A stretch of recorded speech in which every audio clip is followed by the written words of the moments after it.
We are dealing with the science of the Moors. Who are the Moors? This is one of the most difficult of historical questions, and in fact this is the most neglected chapter in Black history. Peace, family. Another powerful show. But before I begin, I would like to give honor to the 5 highest principles known to man. And all my videos are done under the 5 highest principles known to man, which is love, truth, peace, freedom, and justice. I would like to give honors to all of you watching. I would like to give praise to Allah, our creator. Peace. So I want to start this video. The topic of this video is, are Moors the enemy? Because, you know, you got people that try to paint the picture that Moors are the enemy, which is untrue. So to kick this off, I'm going to start with the clip. So let me give you a little background on the clip. I have my notes. So listen to this clip as a man makes a strong attempt using the images of Africans wearing fezzes working with Europeans against their own people to paint a false image that people who wear the fez is an enemy. If you have children around, beware. His speech contains strong language. So I'll see you on the other side. Peace. Our allies, the colonies, our allies, the nigga with the fez on. Every time we were attacked by the cracker, the niggas that work with the crackers wore fezzes. Here they is. Here they is. Here's the niggas that work with the crackers wearing the fez. We didn't tell these niggas to go put them hats on. You could have did this research.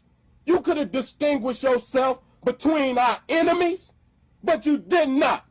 You went and put they damn hats on your goddamn head, and then you put it on us. Say we wrong. No, nigga, you wrong. We got the documented fact. Every time an old Uncle Tom nigga worked with them Peckerwoods, he wore the fez.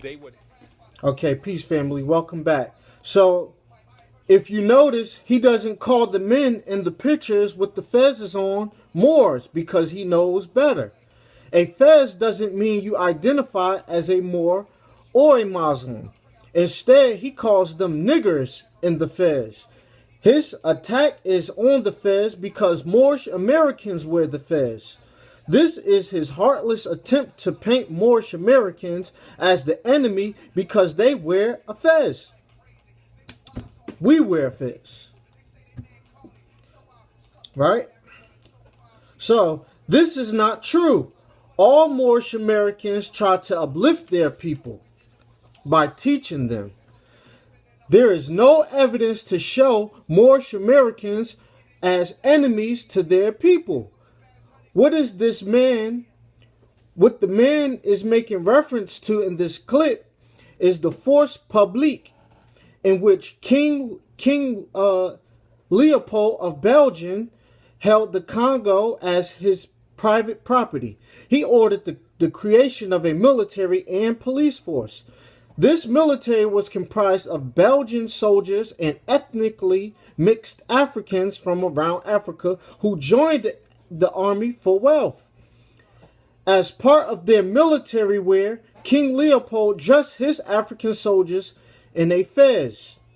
So he dressed these soldiers in a fez. These soldiers, these people that King Leopold, Africans that he signed up to his army, didn't come to his army with the fezzes already on their head like me. I'm coming and nobody made me put this fez on.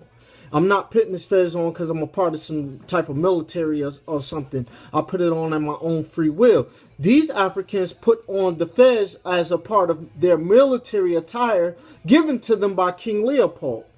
So he put this fez on them to most likely separate them from the Africans that wasn't a part of his army. Just because you put syrup on biscuits doesn't make it pancakes. And just because King Leopold put fezzes on his African soldiers doesn't mean they identify themselves as Moorish Muslims as we do. The atrocity done in the Congo wasn't done by Africans who identify with being Moorish Muslims.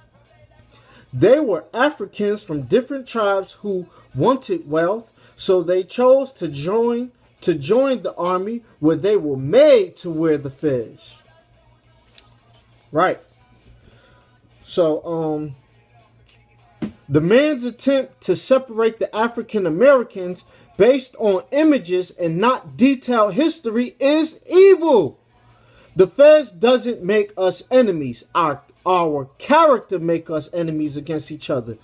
We are to judge people by the content of their character, not by their religion, by what organization they're part of, by what they wear on their headdress, by what clothes they wear. We are to judge each other by the content of our character, as Martin Luther King stated. So I'm going to play another clip. And this other clip is of a real, who I consider a real black power leader, who admits that he knows that he is a Moor. I'm guessing if you're familiar with what I'm talking about, then you know it's Khalid Muhammed. So watch the clip and I'll meet you on the other side. Peace. Muslim. Are you a Muslim, Khalid? Yes, I am. But I'm a Moor.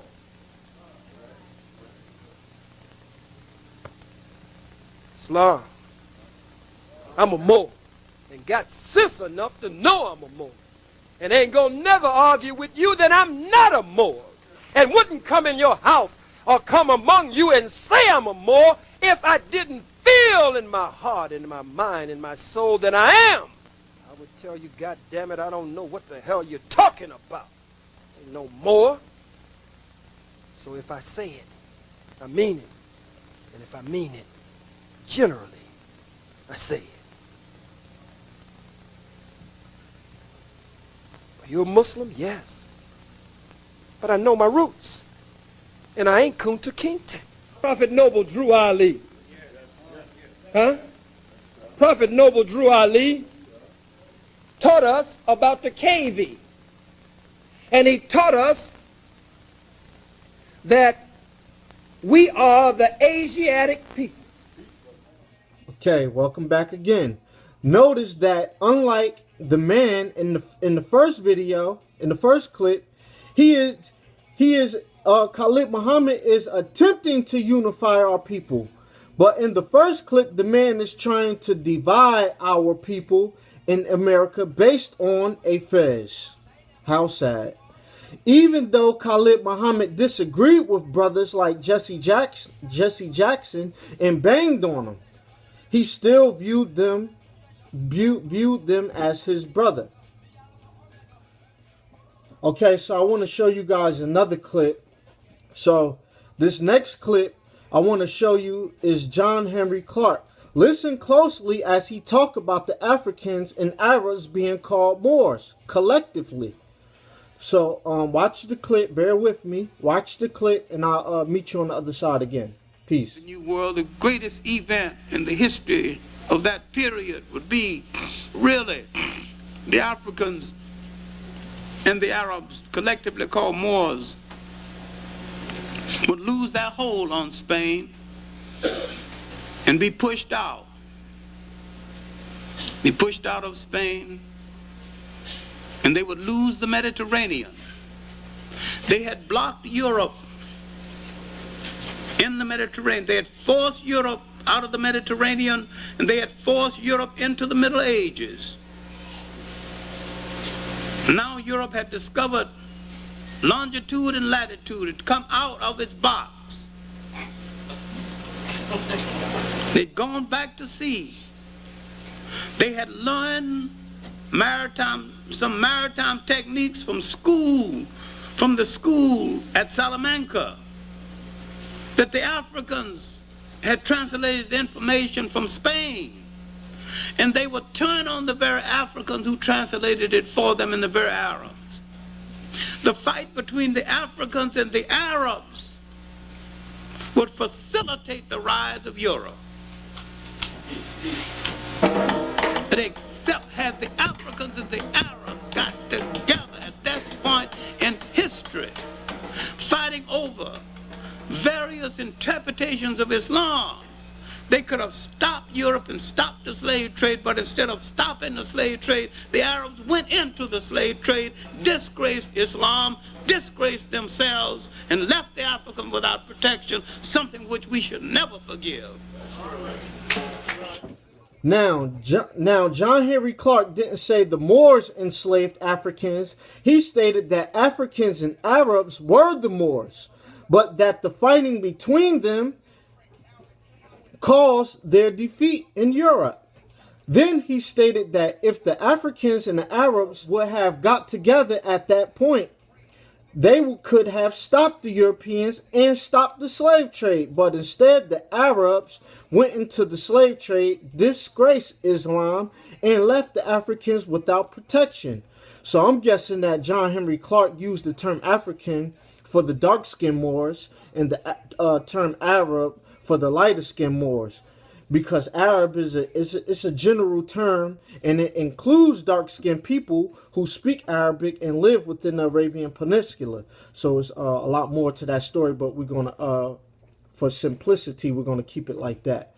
So I want to show another clip, and then this other clip. This next clip is Dr. Ben stating that we called ourselves Moors.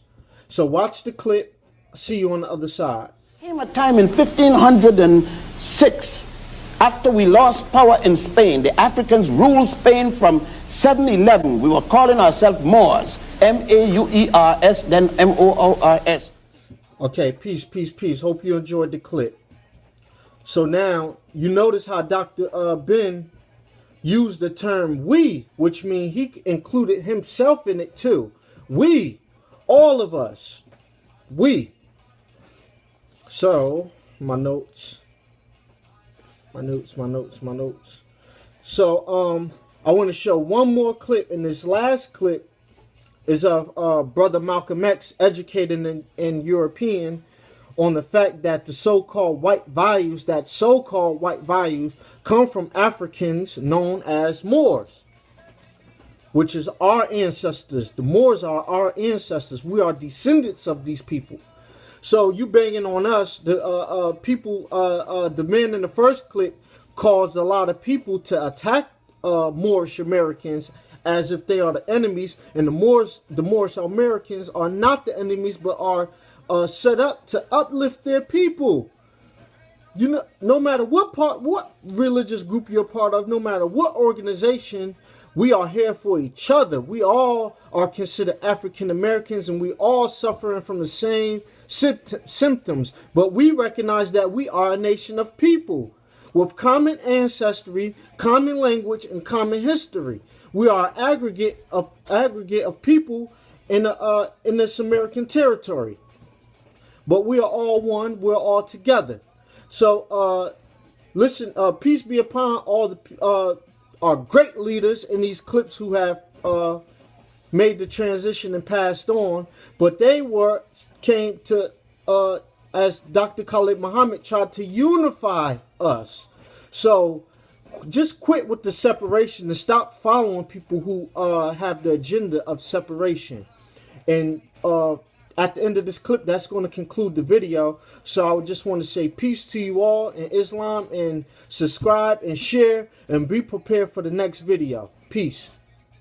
Islam in America has served as a concealed device to gratify the American Negro's aspirations for white middle-class values?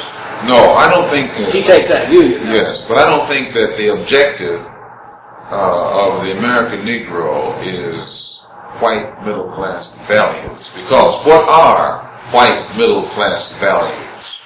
And what makes the whites who have these middle-class values have those values? Where did they get it? They didn't have these same values, 400 years, 500 years ago. Where did they get their value system that they now have attained to? And my contention is that if you trace it back, it was the people of the East who brought them out of the Dark Ages, who brought about the period, ushered in or initiated the atmosphere that brought into Europe the period known as the Renaissance, or the reawakening of Europe. And this reawakening actually involved an era during which the people of Europe who were coming out of the Dark Ages were then adopting the value system of the people in the East, of the Oriental society, yes. many of which they were exposed to for the first time during the Crusades. Yes. Well, these were African, Arab, Asian values.